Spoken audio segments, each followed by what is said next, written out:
Hello, everyone.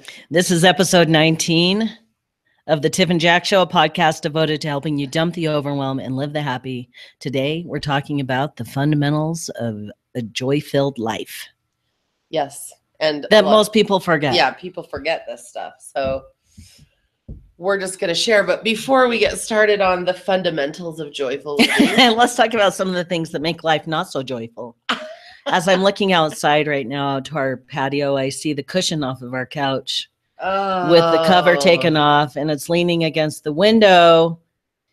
And if you got our weekly update this week, we were talking about our dog, Jasmine, and her neurosis about fireworks. She hates them.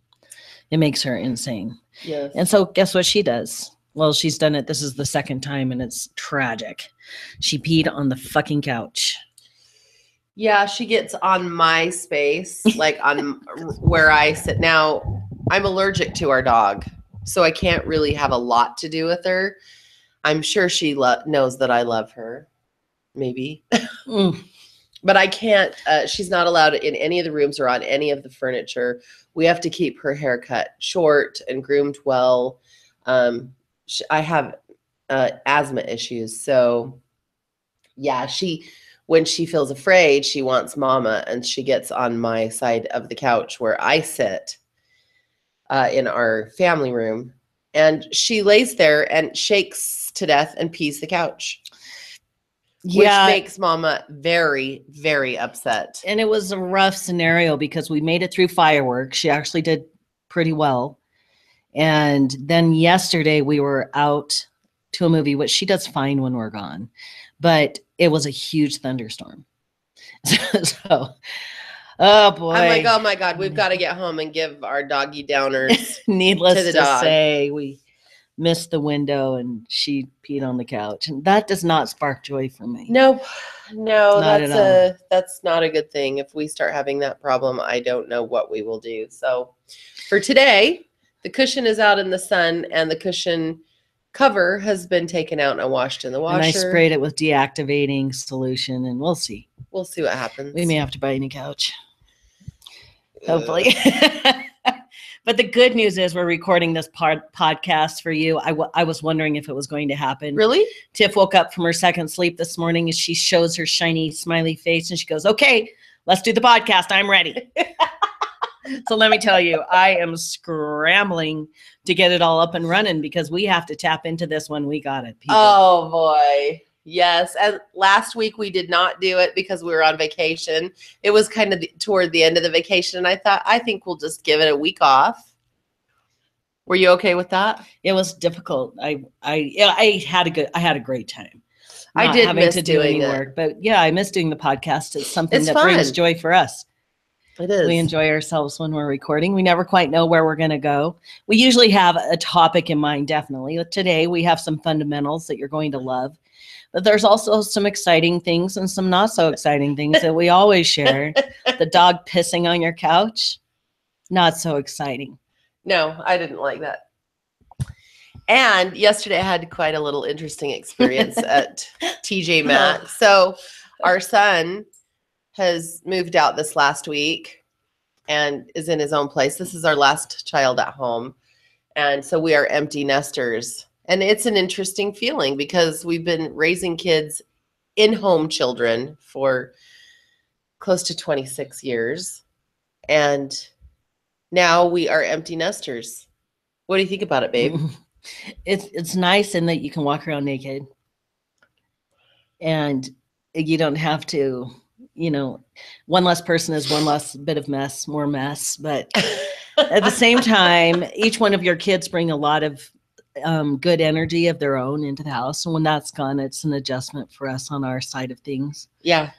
It's good that he's happy and enjoying himself and likes where he lives and has great roommates and whatever. So we're happy about that. I love the fact that when our kids are adults, they want to go out on their own and create the life they want. And I think that is so awesome. In fact, I was listening to another podcast this morning, and he was answering a question about kids moving out on their own and a kid had written him a letter saying, you know, I'm living at home with my parents. I think the kid was 25 or something. He had moved back home, and he was talking about how he was pissed. Like, it was driving him nuts to live at home. And he could tell his parents were irritable with him being there, but they all agreed to it. And, you know, everybody was being nice, but he said, I want to know, why does it feel so out of place? Oh my God. To live at home. Really? Well, it was an interesting answer because, this guy that was talking to him has done a lot of research on hunter-gatherer time and how that was not even a part of the equation of moving out and all that.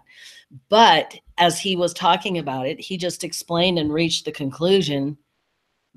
same conclusion we have, that there's just a time when kids become adults that they want to be independent and they want to live their own life in their own way. And it pisses the shit out of them to have a parent saying, do this, do that. Right. And when they're living in their parents' house as an adult, the parents have the say because it's their house. Yeah. And then when your kid moves out on their own, they have their own space and they have their own say. And it's just a natural progression. It really is. It is. I love that our kids have their own opinions and their own thought process. We have very intelligent children, and I love that they have that, and I want them to do that in their space because it works better. We have the way we do things, and we've spent an entire life building what we have and how we live and how we do things, and it's not going to be the way our kids do it. Right, and relationships improve. Oh, wait. When kids get in their own space and have their own say over their life, relationships with your kids just get better and better and better because it takes that whole equation of saying, take the damn garbage out. I know, right? Go do this, go do that. Yeah, then they have their own garbage, and when they come over, you can just sit and laugh and chat about life. But I've had some sadness about like not having someone to tell to take the garbage out. And then, of course, I miss taking the garbages out to the curb the week he moves out because that was always his job. So we have a garbage can full of rotting garbage in 104-degree weather. Yes. And it stinks like shit. Does it? It's so fucking bad. I haven't been out there by the garbage can. It's really bad. But our son's room, I've now turned it into the guest room so that my magic room, that's where I do a lot of my remote healings and past life regressions for people that don't live here and are close by. I do a lot of my spiritual work from that room. So I just call it the magic room. But when people are here, come to visit and stay, like our children, they usually go in that room, and then I don't have a space to work. So we've taken our son's room and turned that into the guest room so that nobody goes into the magic room anymore. And I just have that. That's a work office space for me. So we've been getting it ready and it looks fantastic, but there are just a couple more things. And if anyone knows me, when I get started on a project, man, I have got to get that done. Mm-hmm. So I went to TJ Maxx to look at a couple of pictures. Oh goodness, I'm going to sneeze. Bless you. I have terrible allergies today. My voice is very low and I sound funny. Sultry sexy, except it's probably lower than mine was, which is really that does not work. God damn it. No. Excuse me. Oh, brother. Wow. This is real life, right? This is real life. Allergies and all. Okay. So I go to TJ Maxx yesterday and I'm looking and I'm like, I have to find something. So you can tell the rest of the story. Okay, here's the deal. So I'm standing there. She's looking at it's a movable rack or a display thing in the middle of the aisle. And it's filled with big, large picture frames and bulletin boards, cork boards, things like that. They're all quite large. And some of them were leaning against it, resting on the floor, leaning against the display. Tiff goes over. One of them slips out under her feet. She's trying very hard not to step on it, which she inadvertently then steps on it and is skiing across the floor because it's super slick. And she reaches out to stabilize herself to the movable display. The whole fucking thing goes flying, sliding over. She falls down right on the ground. All the huge frames are falling on her. It was horrible. When it was happening, I go running over there trying to shield her from being hit by the large frames falling down on her and just, figuring out what's going on, what we need to do. And Tiff gets up And it was super traumatic, honestly. It wasn't I hate traumatic for watching me. you fall or get hurt. Yeah, Oh, I didn't get God. hurt, but it was just a comedy of errors, I tell you. And Jack said I went down very gracefully. Very great. Which, it was so graceful. If we could make a little vine out of it so easy, it'd be fantastic. It really would. Yeah, so my biggest concern, honestly, was having something hit me in the head and cut my head and me bleeding everywhere and ruining my blouse. I'm like, oh my God. Oh my God. And then we just made an executive decision not to buy the peanuts that I had put in the cart. Yeah, Jack's like, we gotta go. This go? is not gonna happen we gotta go today. TJ Maxx. Yeah, another I day. think you were you were really traumatized. It was terrible. it was an interesting thing. Yes. But you're alive and well. Yes, I'm alive. She wasn't even embarrassed. I would have been embarrassed if it was me. Yeah, I wasn't embarrassed. I don't really care. So impressed. Are you? Yeah. It's awesome. Okay, so we have a question. Oh, yeah, we did have a question come in. From a listener. Which, here's a shout out to you. If you have any questions, you just really would like some answers, and we'll do some free coaching right here on our podcast. So shoot us an email to info at tiffandjack.com. Tiffandjack.com is our website, tiffandjack.com. And you just info at tiffandjack.com. Shoot us an email and we will answer your questions. We love doing that. So I think I'm going to leave names out of it. So a young man sent me a message and said, the last few days I have been so bored. And when I don't do something productive, my depression comes back. I finally go back to beauty school, which I'm excited about, but I'm afraid that the depression could come back and overtake that experience for me. And I just kind of paraphrased his question. But the answer to depression, if you have situational depression, I mean, there are some people that have pretty severe depression all the time, but situational depression, and this is what I shared with him, you'll never feel depressed when you do the things that you love. You will always feel depressed when you're doing things you don't like. And that's really something to think about. So anytime you're doing something that you really love, it kind of ignites that feeling that just feels so good and fun. You have something to look forward to. Things that you're forcing yourself to do day in and day out will always make you feel depressed. Truly, truly. And forcing yourself to do anything is a sure way to feel like crap. And sometimes we find ourselves in situations, maybe relationships, maybe certain jobs that we're working at the time, and you feel like you're having to force yourself to get up and go. Well, here's a little trick to make it a little bit better so you can tap into feeling better. Become empowered in your choice to do it. Instead of feeling like I have to do this, like someone else is forcing me to do this, just make a choice that you're choosing to do it today. You know, while it's not your ideal scenario or it's not your ideal place or relationship or whatever, just choose, make a choice that you're choosing it for yourself just today. And then you're coming from an empowered place rather than feeling like a victim. And we feel depressed when we are either not doing things we love or we feel like a victim or someone else has say over our happiness. Absolutely. So I was just thinking about Cafe Rio. So, okay. One of the fundamentals of living joyfully that most people forget about is to be your authentic self. Now, listen, your authentic self is not always like gentle and quiet. God, no. You know, I'm in a process in my life right now of just really accepting my strong personality. And I have spent so many years trying to soften the edges and be different. And every personality type, we always talk about Carol Tuttle's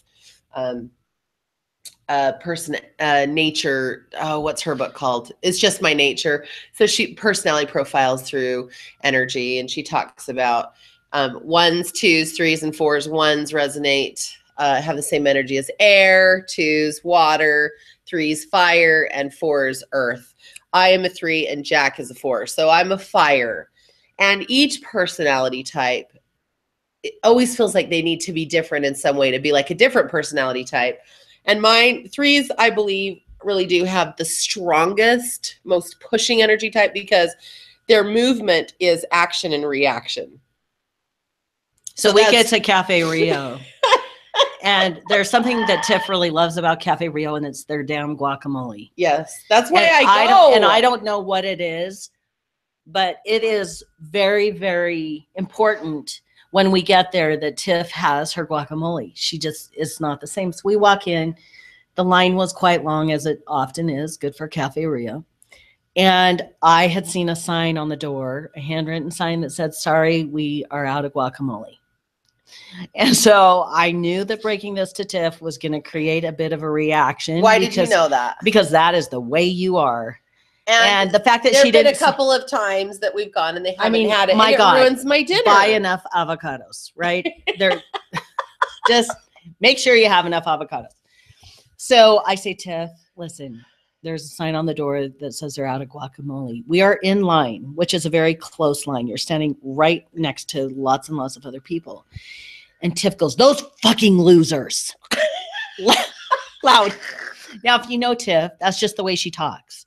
She's not making a judgment call on them as people. It was her reactive way to express her disapproval over not having guacamole when she wanted it. And the guy right behind her, was standing right next to her, kind of looks at her and he kind of starts to chuckle. I'm laughing, not like laughing at her, but just laughing about the whole scenario because I think it's adorable. Her reactiveness is very bold and very loud, and she can say things in a way like saying "those fucking losers" that if someone else said, it would be very offensive. But the guy right next to her got a good chuckle out of it. He was enjoying her reaction. I had no idea anyone could hear me. I thought I was being quiet. Yeah. Well, your nature is not a quiet nature. And it really is part of your personality. And I was just trying to work through my shock and frustration. Your shock and awe. There would be no guacamole. So I just am like, I can't eat here if they don't have, because I have this soup that guacamole is a main part of the tortilla soup. Without it, it doesn't taste like the tortilla soup. And I'm like, I'm not doing it. And this is about the fundamentals of a joyful life. And that's not joyful. And that night was quite hilarious because we went to 5 restaurants. We did. Everything and there was closed. Either it was shut down because of some weird I think we reason. got done with clients late. So it was 9 or maybe 9:30, 9-ish. Uh-huh. And we were hungry. Yeah. And when I'm hungry, then I get I get a little too authentic. So be your authentic self, and that's just one of the fundamentals of joyful living. And if you're a 3 personality type like me, you're going to find yourself being what some people would call harsh or a little extreme. It's just part of our nature. I'm glad that Jack thought that it was cute and the guy thought I was being funny. I was really not trying to be hostile. Sometimes though, it may come out that way. And I just am accepting those things about myself. Yeah. Because I think in my head, if I just went and said, "Oh, darn, I feel disappointed in that. Maybe we could go somewhere else." Yeah. But that just really isn't like me, is it? No, it is not. It really is not like you. Oh, dear. I've learned to love that. That is one of your quirks. I'm so glad that you could learn that. Me too. I am too. I actually really enjoy the fact.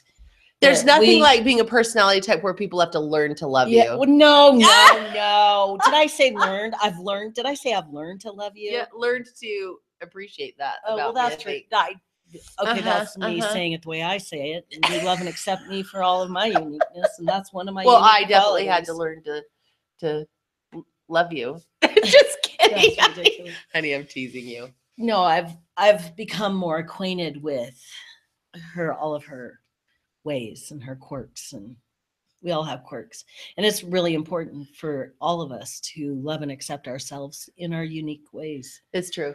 And there are things that we're all always working on or aware of that we maybe want to be different or whatever. Fine, that's part of life, but fundamentally knowing that just the way you are is enough. Yeah, it's enough. You don't need to change yourself. You don't need to be different. Yep. Thank God. I know. So you can call them fucking losers over the guacamole. Oh dear. Yeah, that just wasn't very nice. And it was just such an instant reaction. It was. So funny. It was. Okay, so should we get into the nitty-gritty? I think that'd be fantastic. Okay, so the fundamentals of joyful living. And these fundamentals are what most people forget about. Because those are the simple things. Yes. So, number 1, it is impossible to be happy 100% of the time. Thank God. Right? Yeah, if you think something's wrong with you because you're feeling really fantastic one day or even 1 hour and the next hour you're feeling shitty, that's normal. Yeah. It's going to happen. It's part of life. There's no 100% of the time being happy. So the yucky feelings that we get when we don't feel happy, those are really important messages of contrast in our life. And they give us really important information about what we do not want in life and that we are out of alignment with ourselves. And so those unhappy moments are just a message saying, oh, hey, take a look at what you're believing about yourself because it's something that isn't true. And it will usually be something around, I can't have something because of this or that. And that is what can make us feel that unhappy feeling. So 100% happiness all the time is absolutely impossible. And it's important for you to remember that. And when you're in that contrastive experience, just pay attention to how you're feeling, what you're believing about yourself, and then start thinking again. And this is like working out for the mind. Start paying attention again to what you want and focus on that. Pretty soon, you'll be feeling happier again. Because happy feels good, right? Yeah, it definitely does. But the contrast is good too. It's just as important. I really feel like this is one of my soapboxes. This whole thing of contrast and being okay with not being happy 100% of the time. You know, so it's Abraham that calls it contrast. Some people call it opposition. Some people call it the shitty shits. And I call it the shitty shits. Are you in the shitty shits? And we all have, there are times, Yeah. there just are times that when we're going to be in the shitty shits, don't sweat it too much. It get out of every time. You know, if you're being a victim about something, get out of it. But just remember that it will pass, just like the waves on the ocean. It will pass. Things will It's the look ebb up. and flow of life. You have more time than you think. When it feels like everything's falling apart, there are answers for you in this place. My mother used to say to me constantly, "This too shall pass, honey," and it would make me so mad. But it's true. It's a true statement. She goes, pass. You'll see. You'll be feeling better before you know it. And I'm like, okay, whatever. And then I would, and I'm like, oh, that was good. That did pass. So that is one thing I know for sure is this too shall pass. Everything passes. So I love everything does. Yes. Okay. Number 2. It is the simple things that you find the most delight. I would agree with that statement. Just like my coffee that I'm drinking right now. And it's, you know, it's just Folgers coffee. It's not like I drink all kinds of coffee, but on a daily basis, I like good old Folgers, classic Folgers. I'm sorry, but Folgers is the best coffee. That's a simple thing. Everyone would disagree maybe, but I think it's amazing. Who the fuck cares? I think 7-Eleven coffee is pretty damn good too. It's good. And so is McDonald's. And it's all relative. Oh, I actually really like McDonald's coffee. Yeah, totally. Especially when it's really hot and I dump it on my lap, then I can sue them. Oh my gosh, babe. I mean, I'm totally kidding. I just know that has happened more than once with McDonald's, which is insane. I mean, if you're going to drink hot coffee, it's going to be hot and it has the risk of spilling on you. Indeed. So what other simple things in your life do you spark joy? You know, pictures of our grandbaby are probably one of the most joyful things that I look at or see. I love those pictures. All her little videos of her dancing and her personality. You know, technology is so awesome because it really keeps you connected with people and what's going on in life. And we, you know, when she says certain words or whatever, our daughter Victoria video records it and sends it to us. So we're not really missing much. It's amazing. And she doesn't live here in the house. Technology is an amazing gift. Yeah. So my little pictures and videos of our grandbaby and having conversations with the people that I love about meaningful things and making cookies for the kids. Like, I really have a ton of joy in the simple things of life. I just feel so much delight in so many things, even just redecorating because our daughter's coming home in less than a month for a month.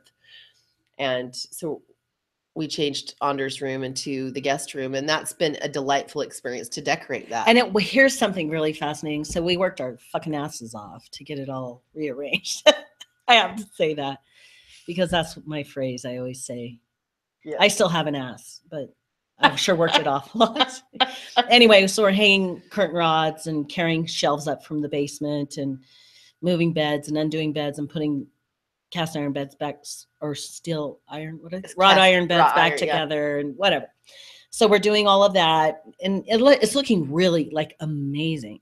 And then Tiff finds the perfect little vase with flowers, sits it in there, and it made all the difference in the room. It brought color, it brought the joy into that room, and it was amazing. Well, the room was looking great, but it was missing that blanket feeling. And I just laid down in bed, and there's a vase of flowers in our bedroom that have been bugging me in there. Should we share why? Because I tipped it over and broke a little flower thing off of the front of it. And then I'm like, I don't want it anymore. Hated it. I don't want it anymore. You ruined my pretty thing. But it wasn't like there was a broken part. You wouldn't look at it and see it broken. It just, the part popped off. Yeah. And so I just put it in that room, and all of a sudden the room turned into a magical place. It did. Yeah, and that's a simple thing. That's like nothing. Yeah. So pay attention to the simple things in life. Fresh flowers. That's another thing. We always have Trader Joe's.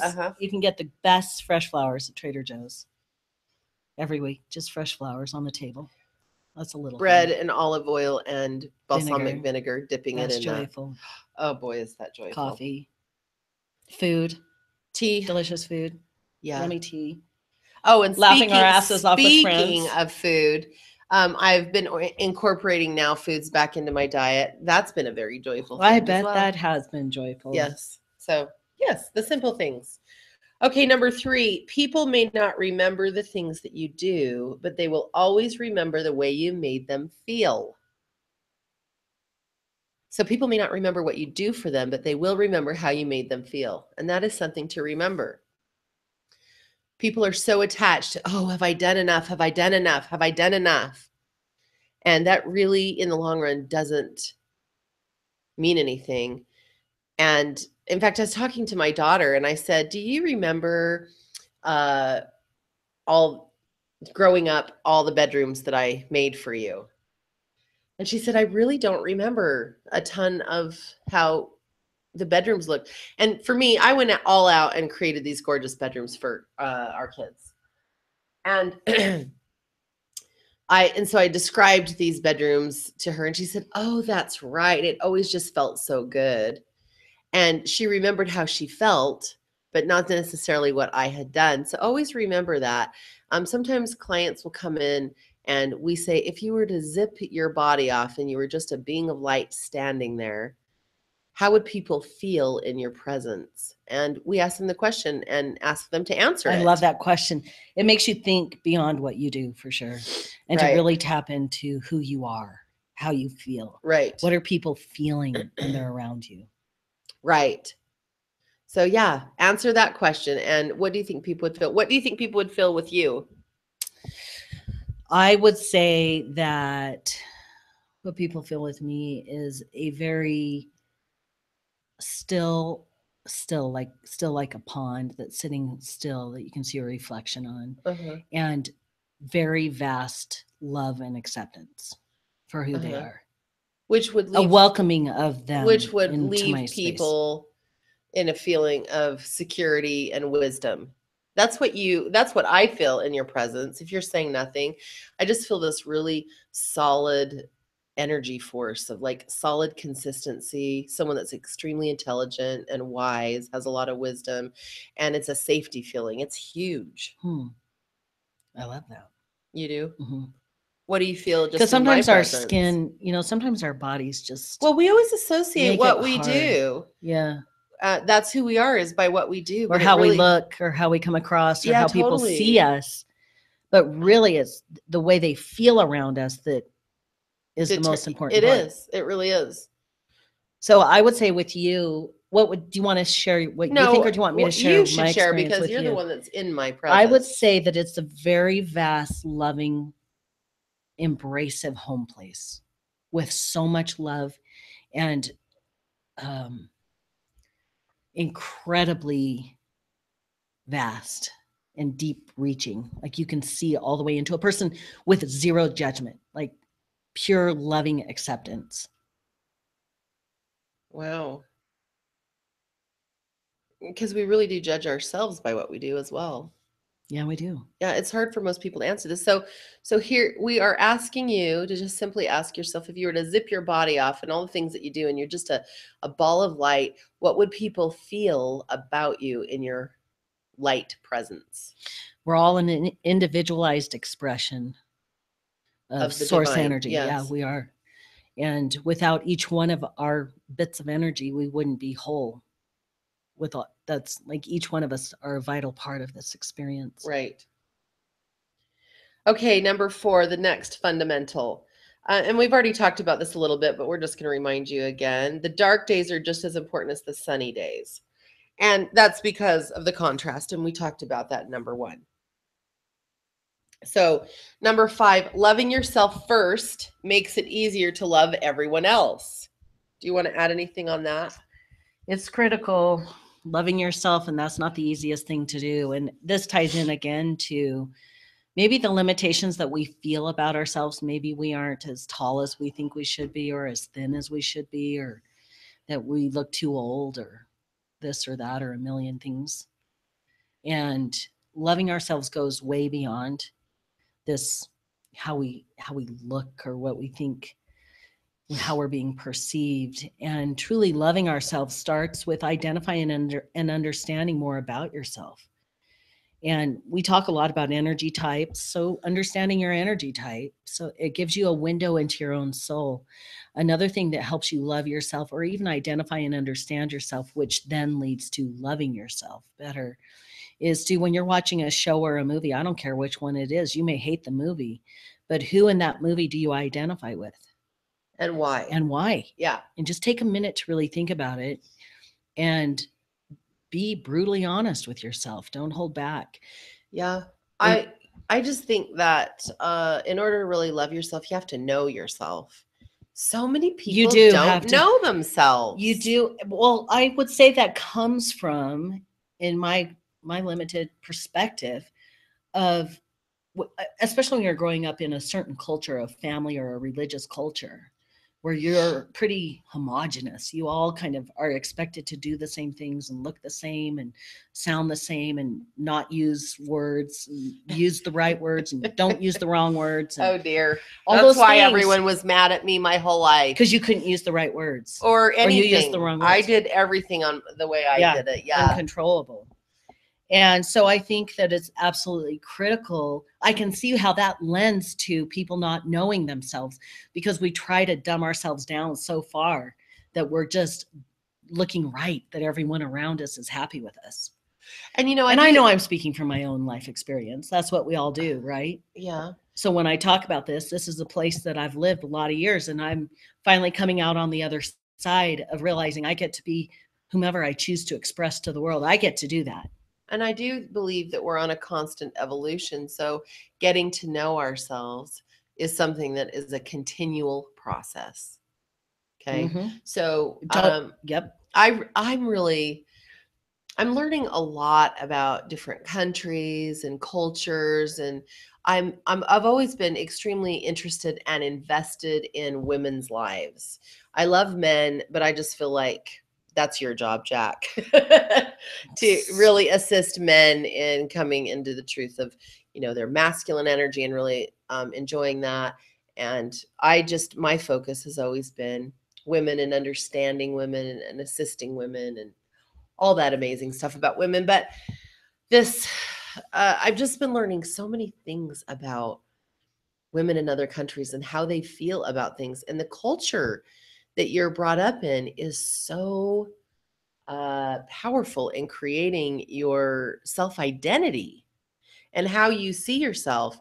And I'm so impressed with women that can live free And American women I know struggle often with how they look and aging. And there's a lot of fear in this country that people are living with. I mean, even when we were driving down the road yesterday, everything, all the road signs were like, caution, drive slow, or the billboards are out, I'm sorry that I killed your daughter, and it was about drunk driving. And all the commercials that I'm watching, if I decide to sit down and watch a show, everything. All the pharmaceutical companies are talking about all the illnesses, and I'm just like, what is really going on in this country? Holy cow. And I choose to live a life that is full of joy and fun and expressing myself in my own unique nature. And knowing that you get to create the life you want. Oh my gosh. We went to see a movie last night that was so amazing. It's called Paris Can Wait. Oh my gosh. It was PG. It was Diane Lane. And what's that guy's name that I do not like? Stephen Baldwin. Is it Stephen Baldwin? Alec Baldwin, yes. And he wasn't in the show too much, which was awesome. But Diane Lane, she did great. And it was all about her just going on a journey through Paris, or to Paris from another place in France. But she was experiencing life with a very free French gentleman. Yep. And oh my God, it spoke to me so much. He kept saying some pretty profound things, and he was talking a lot about food. And they were trying beautiful wines and desserts and entrees, and I just thought that is just such a beautiful life, to go out and have a picnic. One thing that he did in the show that I just thought was so impressed with is he really lived in the moment. And you can tell that even though he's not a perfect person, they really portrayed him to really love himself. And he was pretty confident and secure in himself. And he was just a free person. And their car broke down on the way to Paris, Diane Lane and this guy. I've never seen him as an actor, so I don't know his name. And she was so stressed about it. And he said, let's just go and have a picnic. I packed some things in the back, and this problem will be here when we get done. That was really I loved it. Yeah. I loved that.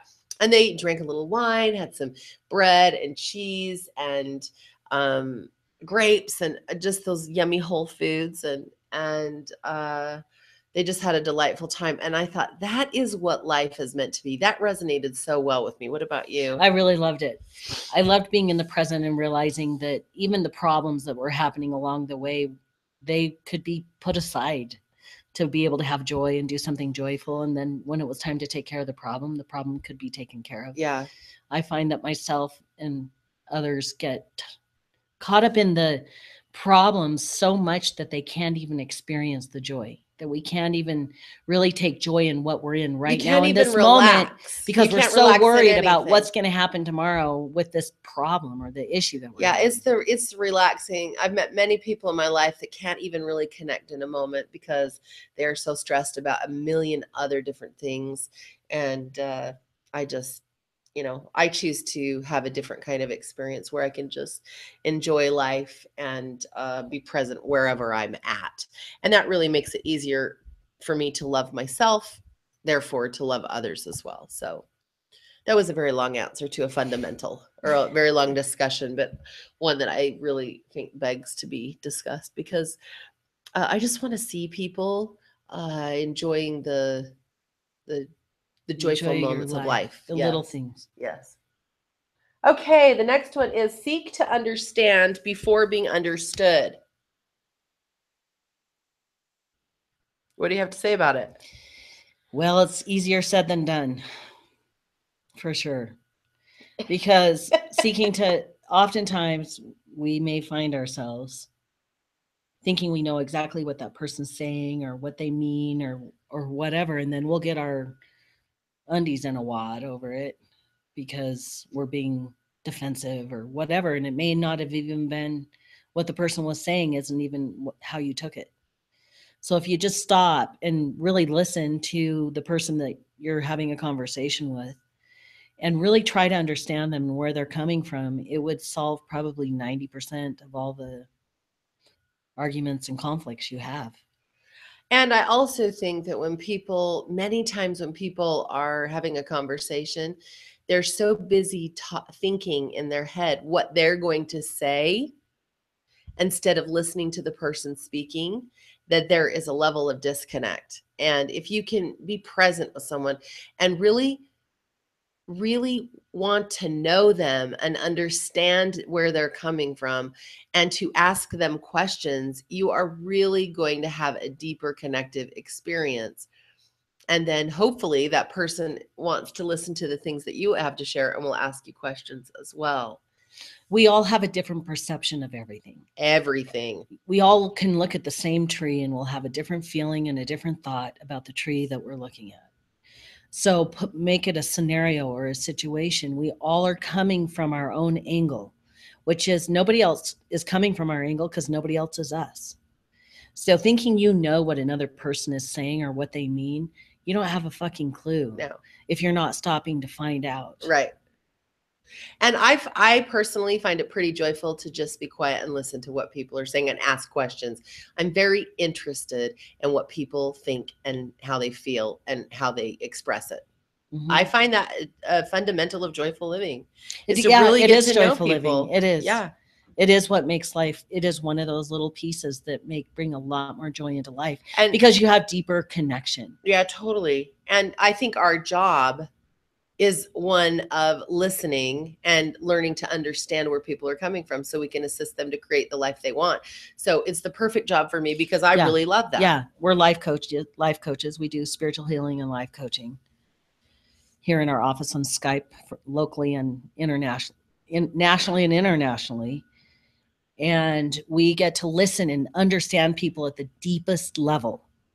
We are there listening to them, asking questions and helping them identify the places within themselves that even they haven't touched yet because they have shoved it down under the rug for so long. Yeah. And now they feel like fucking shit.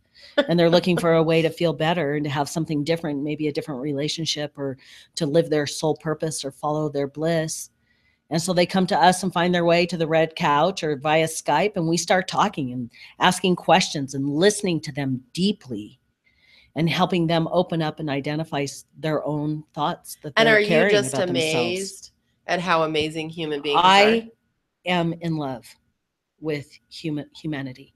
Yeah. Every person that sits on the couch, every person that we work with, all of our kids, all of our friends, the people that we know, I love every one of you. I am astounded at our differences. And it is our differences that make life so joyful. I know. Because if we were all the same, how incredibly fucking boring would it be?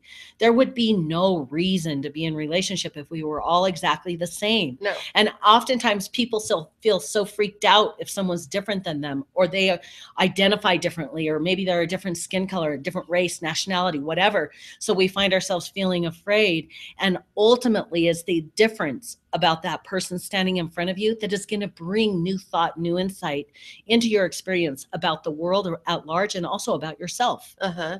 And it's so amazing when you hear everyone has a story. Everyone's been through trauma. Every single person. There's not one of us. And every person has some sort of insecurity somewhere. Every person has insecurity. It doesn't matter where how much money you make. No. It doesn't matter how many awesome cars you drive. It doesn't matter what you do or how talented you are or how good looking you are.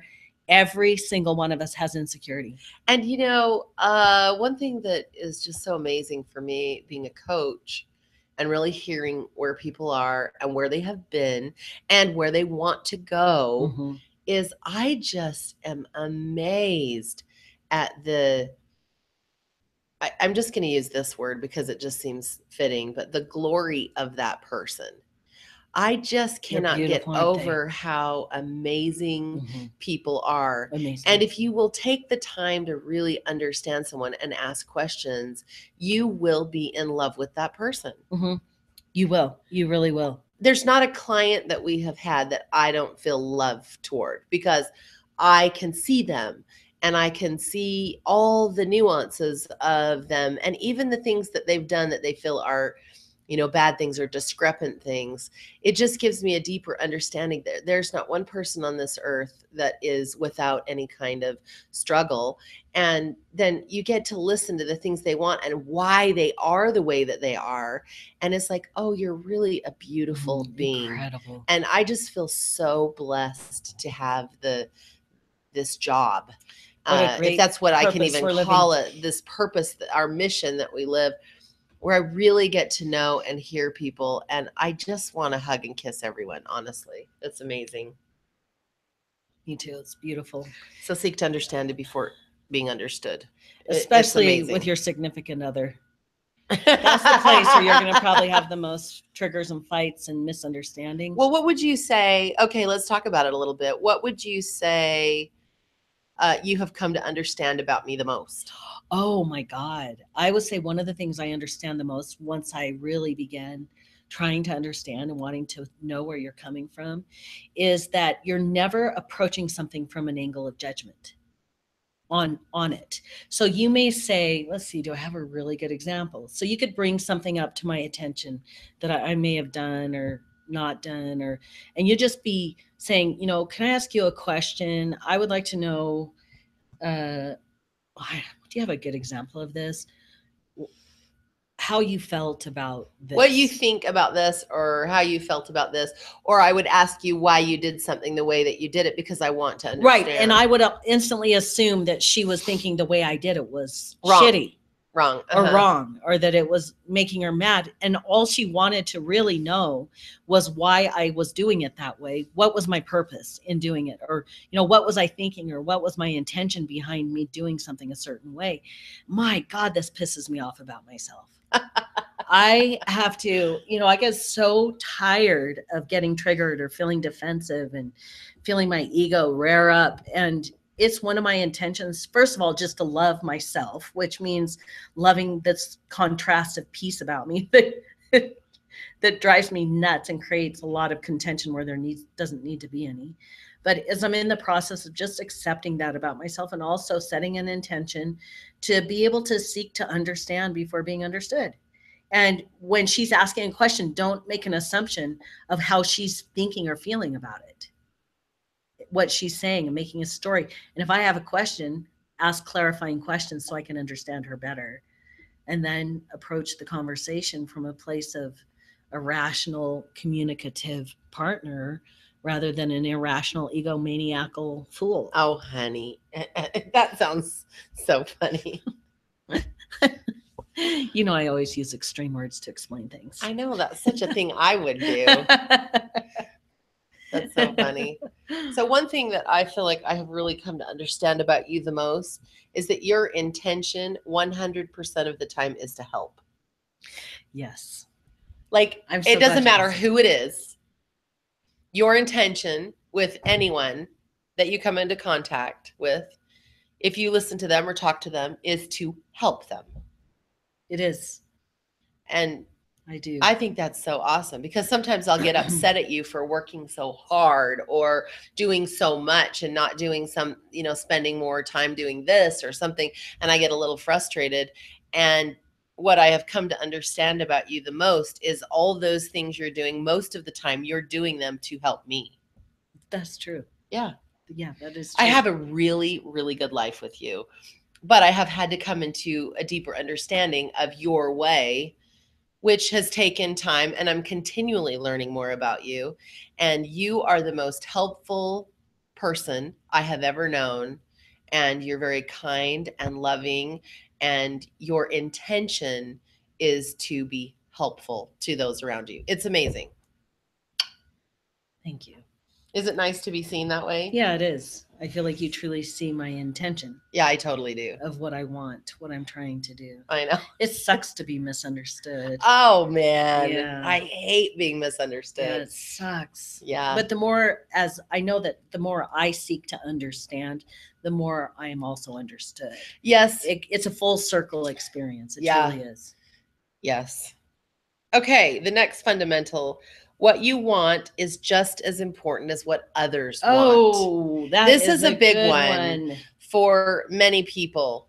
because they feel like, well, what I want doesn't matter. I just need to make sure everyone else has what they need, and then I'll go without. Mm-hmm. Oh gosh. Well, I think what happens is people feel like it makes them selfish if they put their wants up on the top of their priority list. Ugh. When you say that's the main thing people are worried about is being selfish. Yes. No question. There's a lot of stigma attached to being self-focused or self-love or self-centered. Yeah, I could talk for days about this because I think we talked about it in our last podcast. It's really important that you make sure that you are fueled for life so that you have something to offer others. You really have to recognize that what you want is just as important as what someone else wants, and putting other people's wants above your own continually will leave you feeling very empty and angry, resentful, pissed. Angry and pissed are the same. It's a good word. It's a good word. Yeah. And and we'll always say it, and you'll hear us say it forever. What do you want? What do you want? Yep. And it's hard to find out what you want. It doesn't matter what I want. I never get it anyway. Oh, dear. Okay. Knock your shit off. Yeah. No victim stuff. Just identify what you want. That's the first step to having it. Mm-hmm, mm-hmm. You have to know what you want. Mm-hmm. You do. And it's fun to think about it. It is fun to. And so once you identify what you want, then you make a decision to have it. Yeah. You make a firm decision. Some people are like, oh, I just can't make a decision. Well, you're making a decision to not make a decision. Uh-huh. So it's the empowered decisions. Either you're making yucky decisions for yourself, things that don't empower you, or you're making empowered decisions, but you're always making decisions. And making decisions towards what you want, it moves you. It sure does. And the universe opens doors very fast. When you say, this is what I want and I choose to have it, you allow the universe to manage the details to bring it in, and you release your attachment to how it's going to get to you or when. Okay, let's move to the next fundamental, which is going to be a really important one as well. And this fundamental is recognizing that you are the creator of your own experience. And so, how do you do that? You have to take a look at your life and say, okay, this is life. Am I happy where life is right now? If not, take responsibility and know you're creating that life with your thoughts. And if you change your thoughts, you will change your reality. So say you keep attracting the same type of boyfriend or girlfriend, someone that cheats on you, or someone that is not nice to you, or someone that leaves you, things like that. And it keeps happening over and over again. It's really important that you recognize that your thought process is bringing experiences in that match it, because we are walking magnets. So taking responsibility for your life, if you don't like where your life is, it's time to start changing your thought process. Absolutely. So you are not a victim to life. Life is here to work for you, not to you. Life isn't happening to you. It's here to work for you. So if you ever feel like, oh gosh, well, that's life. That's just how it goes for me. I just keep dating the same shitty guy, or I just keep having these really bad experiences. I can never really truly be happy. You'll continue to create those things. So it's time to start asking the universe, can you please introduce me to a new frame of reference to something that I want? Yeah, isn't it? It's Carl Jung that talks about what you find irritating in other people is actually something within yourself. Always. So it's kind of wherever you find yourself. If you're irritated with an experience you're in, there's something about that experience that is reflecting back to you. Something about you you don't like. Something about you that you don't like. And this is why taking personal accountability and responsibility for being where you are is such an empowered action to propel you forward into creating more something better. So I just had a funny story pop in my mind. I was married for 21 years before I was with Jack, and it was a rough marriage. And I was just sharing with our daughter yesterday some of the details of that. Now that she's an adult and having her own life experiences, we were able to have a really empowered conversation. Loved it.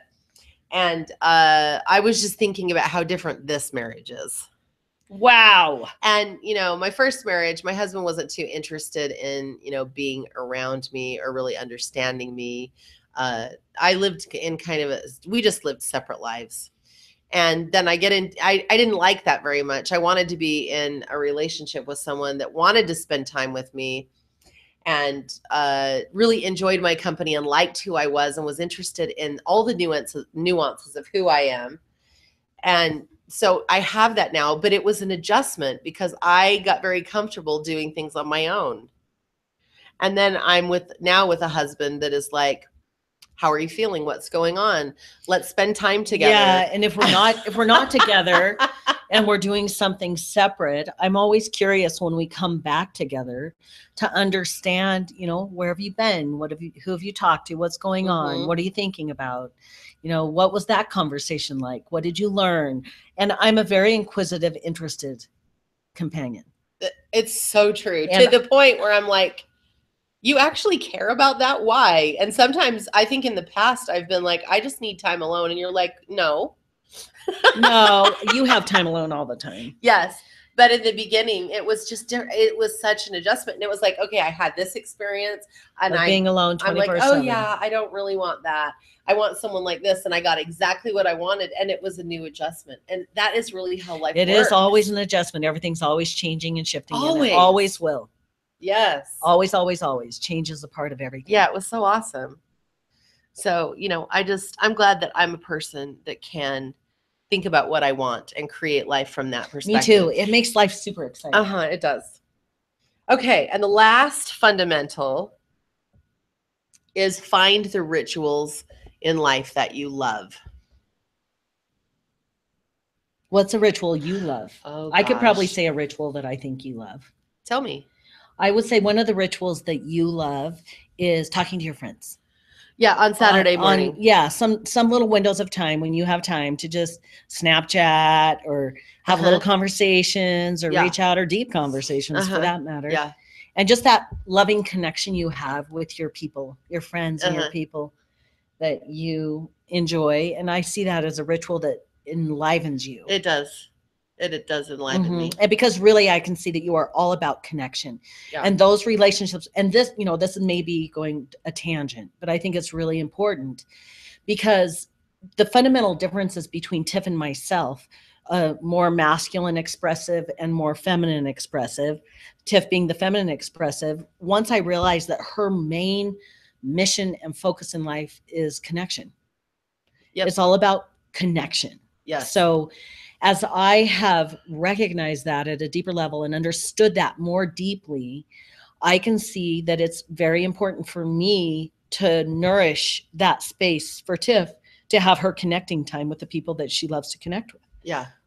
If I was a jealous asshole and was constantly on her ass about this or that or the other thing, there will be sometimes that we'll be watching a show or something and she may be on her phone chatting with someone. I think it's fantastic. I would say occasionally and often there are movies that we're watching that we just watch the movie together. But there are times that she's on her phone and it's fine. And we do hear a lot of people bitching and moaning all the time about their people and other people and like, oh, they're never present. And I think if you're really present with each other when it counts, it's fine that there are times that you're kind of doing your own thing in the same space. Yeah, totally. I agree with that. And I've really loved understanding that. Yeah, that is a ritual where I just connect with people in fun, different ways. I can't do lots of long connecting just because. Yeah, you're not a phone talker. No, I never talk on the phone. Period. If you hear from me on the telephone, it's a dire emergency. You better answer. Yeah, it's a miracle. I do not talk on the phone. She's not a phone talker. But you can have massive text conversations. Yeah, I could do text conversations, things like that. And the reason I don't talk on the phone is because I am always in the middle of doing something. So if you text or send a message on Facebook, then when I have the opportunity and open space to respond, I can. But I have to give full present attention on the phone. And that's hard for me to do because I've designed a life that is very, very full. And so it makes me feel anxious. And a lot of people like to talk for a long time and I won't do it. No. So that's just one of your things. So what's a ritual that you think I enjoy? Oh gosh, you have tons of rituals. Sex is really a big one. Definitely. It's the most important ritual. Yeah, it is I would say it's probably my most important ritual. And I as could well. sound like I'm joking. I'm not. No. I'm very serious about that. It is one of the most important parts of our relationship. It's where we have the deepest connection, and it sustains and feeds every other part of our relationship. So, and we have it dialed in. It's always evolving and growing into more exciting, happy, loving, connective, awesome experiences. Fucking love it. And it's one of the most important rituals of my life with you, for sure. No doubt about it. Yeah. And then right after that is my joy of eating and food. I have deep appreciation for food. I love it. It is enjoyable. And I if I'm going to eat something, I am going to love and enjoy it all the way. And I love it when I come home from working my ass off, because I've already said that I love to say that. And I'm really hot and sweaty, and I come in the house and Tiff has her fresh made lemonade. My God, people, if you have ever wanted to make one of Tiff's amazing things, it's her lemonade. It is so amazing with raw honey and fresh squeezed lemons or limes. Oh Lord, it's so good. Anyway, that is a joyful ritual for me. And I like to be mindful when I'm eating, and I like to really eat my food when I can sit down and enjoy it. Yeah, you do. That your tequila. Oh, tequila at the end of a long day. One shot of tequila. Yeah, you love that. It is a ritual. I love it. And you love your coffee. I love my coffee. And you love Sudoku. I do love it. I've already done a couple of games this morning. Yeah, and you also love the ritual of laying in bed. Love it. Resting, whether it's a nap or just laying there. I love it. And especially when we are doing that together. Yeah. Yes, when we actually have a morning that we don't have to get up and rush off to work or this or that. I just love the time that we have, the unplanned time to just be laying in bed, waking up together and having a conversation and doing all the fun things that follows. Oh, we have stories we can never share. Oh my God. We have stories we can never share.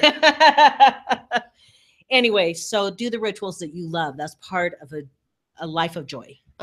And when we say a life of joy, remember, we're not saying joy 100% of the time. So you don't beat yourself up if you're like, well, I have joy sometimes, but sometimes it's really shitty. Then you're awesome. You're living life just the way it is. That's good. That's good. Yeah, it's all about joy. And oh, you know what? I was just thinking we're a good match, because the rituals that I love to do are the rituals you love to enjoy as well. So you love to eat and I love to make food. That works out really well. And and with your person, here is just a secret. If you can support them in the rituals that they love. Yeah, that goes it will go so far in expressing love to your person. And don't expect them to love your ritual. For themselves. Like, right. I know that sometimes there's some confusion in relationship when we do relationship coaching, and say the masculine wants to drag the feminine energy along on a very masculine, mountain climbing, a hike, intense something where you time yourself. Yeah, you may both love that. Fine, that's great. Go do that. But if that's something you as the masculine really love, but the feminine not so much, they'd rather go on a walk around the lake or and on the hike, something take more her time gentle. And pick some flowers. Yeah, and take pictures. And so you may have two different approaches. Just realize that they won't necessarily have the same ritual as you, and you may not. There will be certain aspects about yourself that you aren't sharing that with your person. It's just part of you. Yeah, totally. It's part of your. I time would and never your play space. Sudoku. No, it's not like we could ever do that. No, together. I would absolutely go hate insane. It. But I love seeing you do it. Yeah, because I know that it keeps your mind and sharp. You wouldn't want to push yourself as hard as I push myself when I'm working out. And I'm a pretty solitary creature when it comes to working out and going up and doing mountain hikes and stuff. Yeah. Because it gives me, as part of my time with God. Yes. I like it. Yeah, I don't feel like I need to go and be with you in everything that you do. And I love seeing you do things that invigorate and enliven your soul. That brings a ton of joy into my life. Yeah. And I know you feel the same way about me. Yeah. Because then when we do show up together, we feel complete within ourselves, and Yep. we have so much to give each other. Yeah. It's like your tank is full. Yeah. I know that's such an analogy that's overused, but it's so good. You have to fill your own tank. You have to put your own oxygen mask on so you can actually help someone else. So you're not dead in the water. Yeah, totally. That's just one of the fundamentals of joy. So I've had joy doing this podcast today. Me too. I'm a little sweaty. I'm going to go take a shower. Oh, are you? I went on a long walk with the dog and it was really hot. I'm so glad you took the dog on a walk. Maybe she won't pee on the couch tonight. Yeah, that's one of our stewardships with our sweet little Jazzy. She needs daily walks. She's such a sweet dog. She's adorable. And when she pees on the couch, I don't feel happy toward her, and I don't like feeling that way. No. And we know she's scared, but we all have fear. We just buck up and deal with it. That's my attitude, babe, and you know it. I know you're saying that for my benefit.